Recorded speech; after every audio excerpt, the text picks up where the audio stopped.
নমস্কার, আমার রাউ স্পিচ এই অর্থ সংক্রান্ত ইউটিউব চ্যানেলে ব্র্যান্ড নিউ ভিডিওতে সবাইকে স্বাগত।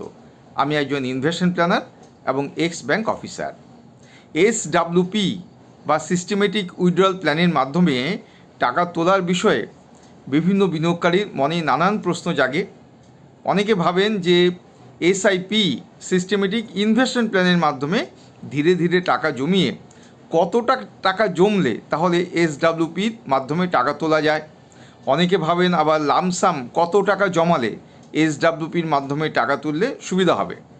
অনেকে আবার ভাবেন যে SWPর মাধ্যমে টাকা যদি আমি নির্দিষ্ট হারে তুলতে থাকি প্রতি মাসে, কোনো সময় তো আমার অনেক লিকুইডিটি হয়ে যাবে, অনেক টাকা হয়তো সংসারের কাজে বা ইমার্জেন্সি বা অন্য বিভিন্ন কাজে লাগবে না, টাকাটা অহেতুক আইডেল পড়ে থাকবে।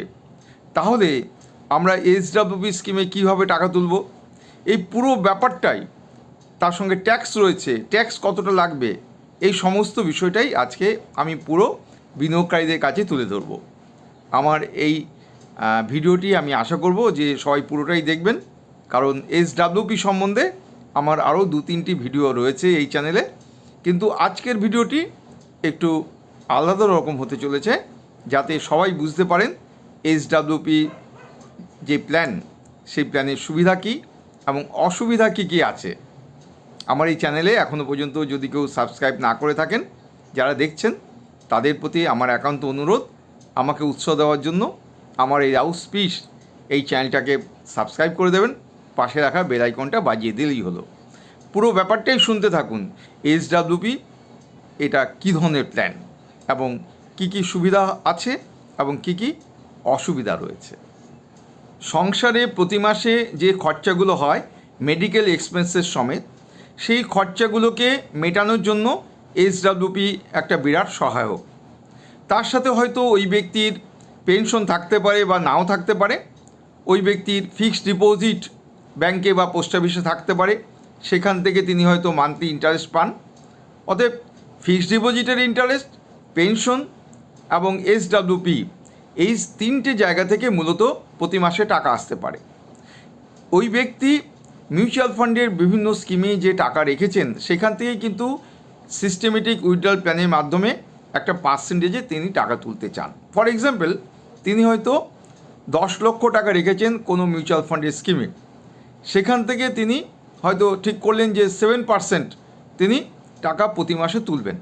অতএব প্রতি মাসে একটা নির্দিষ্ট তারিখে সার্টেন অ্যামাউন্ট তার সেভিংস অ্যাকাউন্টে জমা হলো। কিন্তু প্রবলেম হচ্ছে যে কোনো মাসে কিন্তু তার লিকুইডিটি বেশি হয়ে যেতে পারে, কারণ বিভিন্ন সোর্স থেকে টাকা আসছে। কারণ টাকা এ মাসে একটু বেশি আসবে, পরের মাসে একটু কম আসবে, এইভাবে তো SWP স্কিম হয় না। অতএব কোনো মাসে তার টাকা আইডেল পড়ে থাকতে পারে। আমার মতে যে SWP স্কিম তিনি চালিয়ে যান এবং বিভিন্ন খরচাগুলো তিনি করুন, কিন্তু তারপরে SWP স্কিমটা মাঝে ডিসকন্টিনিউ করে দিন এবং তিনি একটু পার্শিয়াল উইথড্রয়াল করে নিতে পারেন ওই যে যেটা মিউচুয়াল ফান্ডের স্কিম আছে সেখান থেকে। ফর এক্সাম্পল, তিনি তো 60%, 7 বা 8, 6%, যাই হোক, তিনি সেই ক্ষেত্রে টাকা তুলছেন প্রতি মাসে। এই ক্ষেত্রে তিনি সেটা বন্ধ করে দেবেন, যখন তার লিকুইডিটি থাকবে তিনি তখন কিছু টাকা তুলে নেবেন, যতটা টাকা তার সংসারে দরকার। ফলে প্রতি মাসেই যে SWP স্কিমের থেকে টাকা তুলবেন সেটা নয়, তিনি কিন্তু পার্শিয়াল উইথড্রল করতে পারেন। এই ক্ষেত্রে বড় সুবিধা হচ্ছে যে SWP স্কিমে যে টাকাটি সংসারে জমা হচ্ছে সেটা যদি সাফিসিয়েন্ট না হয়, তাহলে তিনি কিন্তু ফার্দার আবার পার্শিয়াল উইথড্রল করতে পারেন। SWP স্কিমের মতোই, মানে তিনি কিছুটা রিডিমশন এক্সট্রাও করে দিতে পারেন। এটা কিন্তু বিরাট সুবিধা। এবং এই ক্ষেত্রে যদি ওই ব্যক্তির SIP সিস্টেমেটিক ইনভেস্টমেন্ট প্ল্যানে টাকা জমা হতে থাকে, সেখান থেকেও তিনি কিন্তু কিছু টাকা তুলে নিতে পারেন তার প্রয়োজনে। ফলে সর্বক্ষেত্রে দেখা যাচ্ছে একটা ফ্লেক্সিবিলিটি রয়েছে SWP স্কিমের মধ্যে।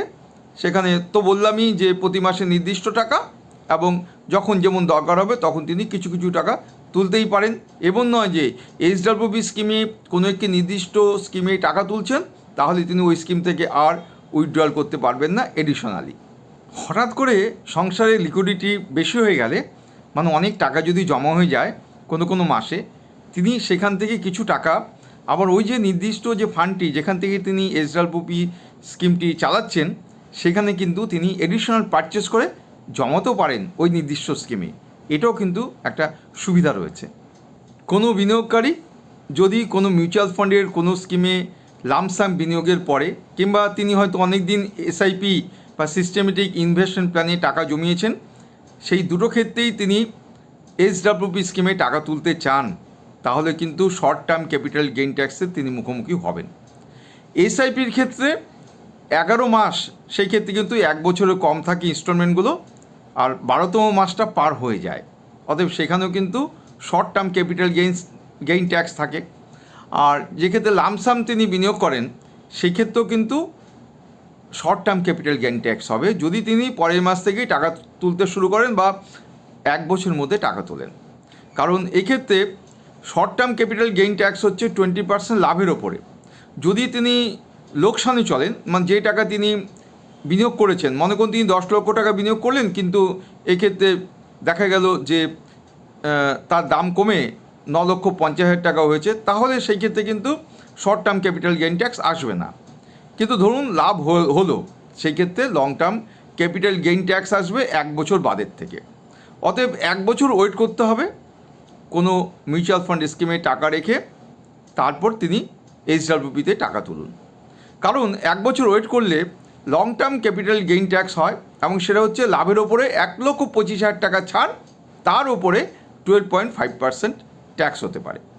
এবং এই ক্ষেত্রে ওই ভদ্রলোকের যতগুলো মিউচুয়াল ফান্ডের স্কিম রয়েছে সবগুলো যোগ করে কিন্তু হিসাব হবে, এবং তাকে কিন্তু সরাসরি বাধ্য করা হবে না, মানে তাকে ডাইরেক্ট কর্তৃপক্ষ মানে মিউচুয়াল ফান্ড কোম্পানি কিন্তু টাকা কেটে নেবে না।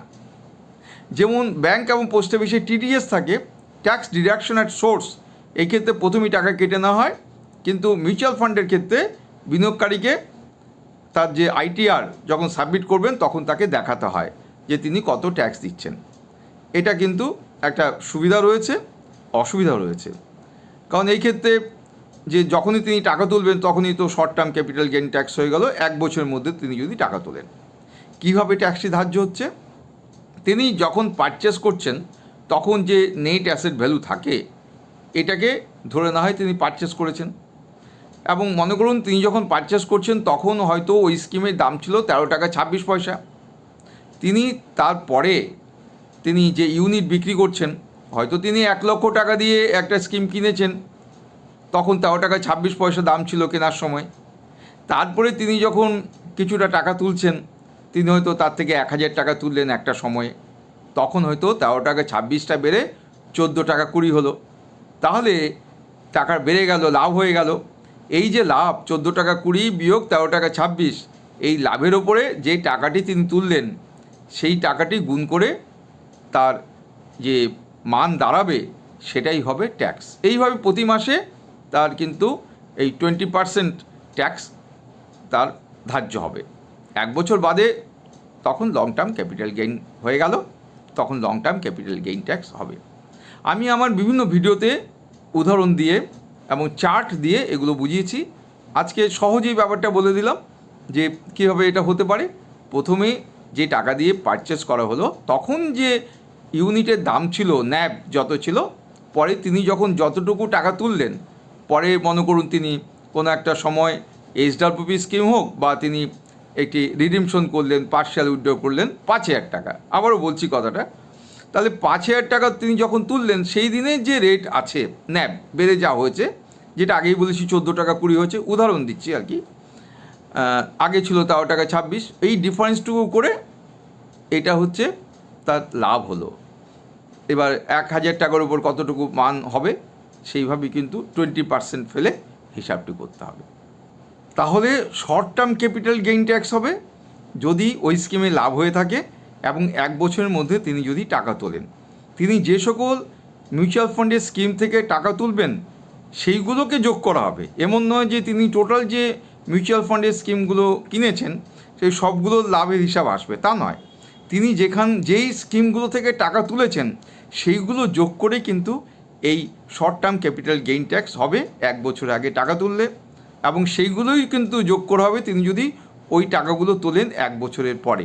লং টার্ম ক্যাপিটাল গেইন এবং long term capital gain tax.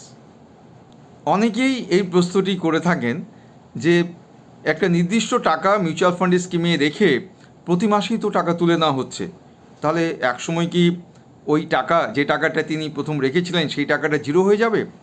এটা কিন্তু বাস্তবে হয় না।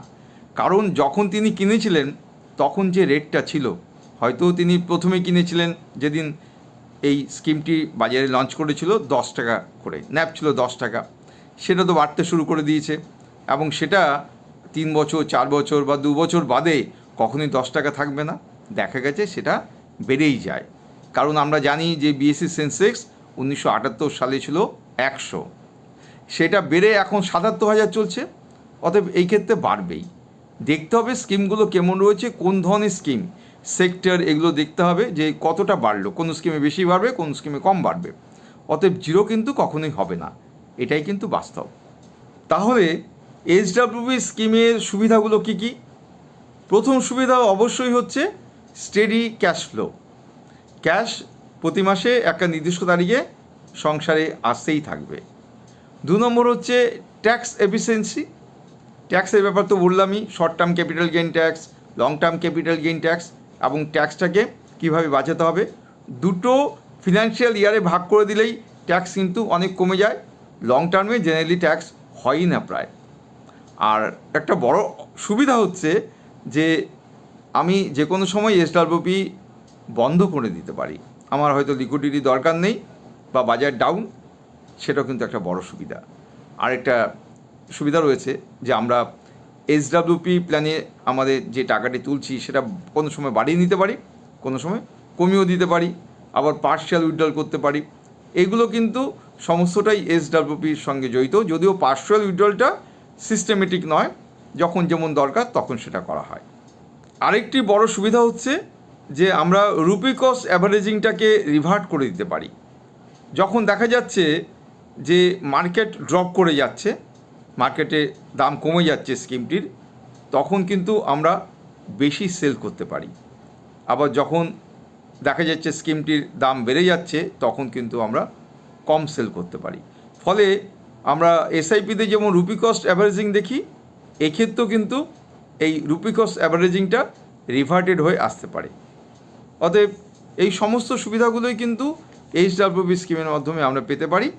এই ক্ষেত্রে যার যেমন দরকার, সংসারের খরচা বা অন্য অন্য খরচাগুলো রয়েছে, ইনক্লুডিং বলেছি মেডিকেল এক্সপেন্সেস, তো এই খরচাগুলো মেটানোর জন্য যতটুকু দরকার ততটুকু এইচডাব্লিউপি করুন। আজকের এইচডাব্লিউপি নিয়ে এই ভিডিওটি কেমন লাগলো তা এই ভিডিওর কমেন্ট সেকশনে কমেন্ট করে জানান। আর আমার চ্যানেলে এখনও পর্যন্ত যদি কেউ সাবস্ক্রাইব করে না থাকেন, যারা দেখছেন, তাদের প্রতি আমার স্বনির্বন্ধ অনুরোধ যে আমাকে উৎসাহ দেওয়ার জন্য আমার এই রাউস স্পিচ চ্যানেলটাকে সাবস্ক্রাইব করে দিন, পাশে রাখা বেল আইকনটি বাজিয়ে দিলেই হলো। আমি 2-1 দিনের মধ্যেই আরেকটি অর্থ সংক্রান্ত ভিডিও নিয়ে আপনাদের কাছে উপস্থিত হব। আপনারা ভালো থাকুন, সুস্থ থাকুন।